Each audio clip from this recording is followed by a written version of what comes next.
Good morning, YouTube. Good morning, church, precious brothers and sisters. You beautiful, beautiful bride. It's Sunday, the 26th day of May, 2013. The sun is shining. There's not a cloud in the sky this Memorial Day weekend. I'm a little out of breath. I've been running in every direction since the crack of dawn. Very busy weekend. I want to bring everyone up to date, real quick, I promise, on how things have been going with our very first annual Trumpet of God Ministries.com Memorial Day Weekend Holy Spirit Revival. Grab your coffee. I hope you got the coffee on. I know I have not been coming on YouTube as much as I usually have, bringing you news and world and current events as it lines up with end time prophecy. I've been very busy this weekend. I'm going to get you all caught up to date. Have some coffee with Pastor Dave. I'm trying to talk quick. I'm really out of breath. I just came running over here to the computer from outside. The church today needs a revival. We need to have this church, the Church of Jesus Christ. We got to remember it's built on a solid foundation, built upon the rock, not upon religion. The enemy has come in, as we know, and infiltrated every area and every aspect of organized religion. What he wants to do is he wants to come in. That's why we need a revival. We need to catch on fire. We need our souls to catch on fire with the Holy Ghost. Because he wants to tear the church down. He wants to remove and separate you from the rock. He wants your foundation, your house built on sand, because he's coming like a giant wave, a giant wall of water, and he wants to wash away the church altogether. We're not going to let that happen. Now, I want to draw attention this weekend to the plight of the homeless in every large metropolitan city, in every small town, in all the inner cities, in every community all across the United States, in your own backyard. Now, the church today is quick to judge and to prejudge. When we look at these people and we are quick to judge, we turn a blind eye. These are the people that society has forgotten. And we come to the conclusion and the assumption that they just want their next fix. They want more drugs, or they want a drink. And how did they get into this predicament? They're too lazy. They're lazy. They don't want to work. Now, being a street preacher, and I've been a street preacher for a long time, I want to assure each and every one of you that is simply not the case. The majority of these people, God's people that society has forgotten, are born-again Christians. And those that are unsaved, they're looking for a way out. They're looking for hope. And we bring them that hope with the living word. And many through this ministry has come to salvation. So many parents with their children are homeless, and they're pitching tents in state parks, or they're living in their vehicles.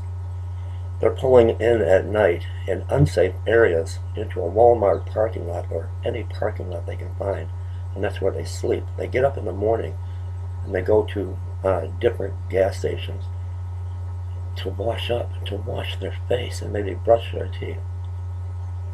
The mothers, the fathers are crying real tears. They're waiting, just like we are anxious for the rapture, because they know that Yeshua HaMashiach is going to wipe away every tear from their eyes.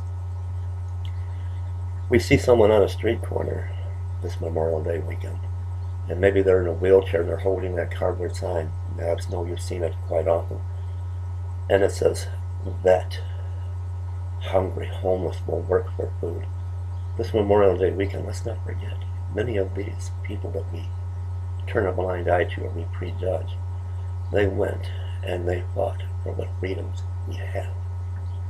And they came back and they have lost limbs. We don't know what they came in contact with. The Vietnam War, the war in Afghanistan, Iraq, the Persian Gulf War.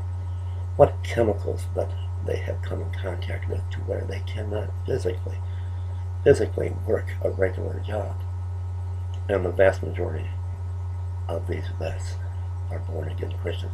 These are our brothers and sisters, and they're such a great need. This weekend we are trying to save my ministry, TrumpetOfGodMinistries.com. Now, I know right away so many will come out, the church will come out today because the church likes to receive, it doesn't like to give. They want to receive. They will give if they can get something in return. Something of this material world, a plaque or a cup or a poster of a tetrad. What do I get out of it? What do I get?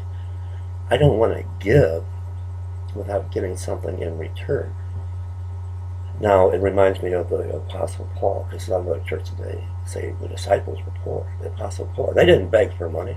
Reminds me with the Apostle Paul boasting about the church at Corinth, how they had given and how they had gave so abundantly the offering so they could go out and preach the gospel of Jesus Christ that is built upon the rock to meet the needs of the poor.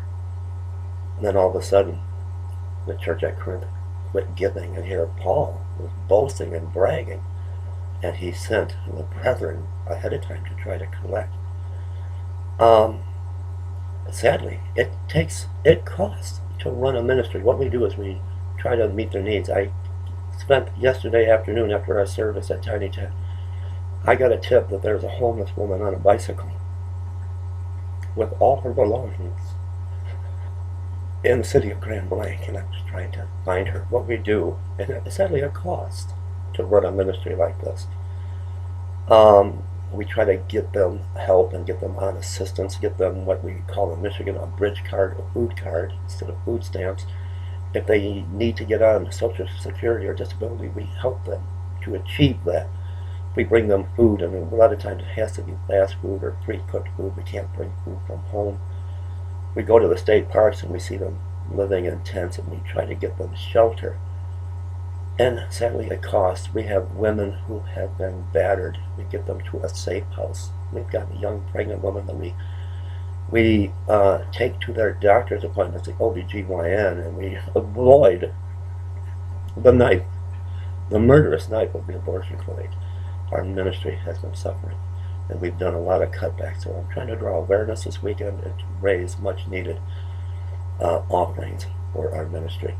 So let me bring you up to date, and we need a revival. We've got to bring this church back, build it back on solid ground, a solid foundation. This church, the Church of Jesus Christ, has to remain the church that's built upon the rock. I want to thank the following people that have given from their heart to this ministry. This ministry is in desperate need. We've done a lot of cutbacks, and without your help, we can't continue. I want to thank Timothy, who gave an offering of $50 to the ministry, and Linda, who gave an offering of $50 to the ministry. And I want to thank Jane and Sally of the United Kingdom that gave $22.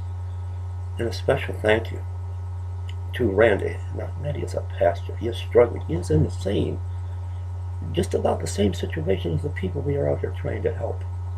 He doesn't have anything to give. He shared all that he had. He gave $2. And in God's eyes, Randy, if you're listening, it's like he gave $2 million. And we were pledging to try to survive this ministry this weekend. We set a goal at $3,000. Today's Sunday. And so far we've got $124 that's coming to the ministry. I love you guys. I love you so much, and please pray for this ministry. Pray for those that are in need. And I will see you 12 o'clock noon, 7 o'clock p.m. over at Tiny Chat. We are having a Holy Spirit revival. We want to revive. We want to wake up. We need an awakening. We need a shaking of the church today. Let's build this church back up on solid foundation. This church, the Church of Jesus Christ, is built on a rock, and this church will not fall. I love you all. God bless you.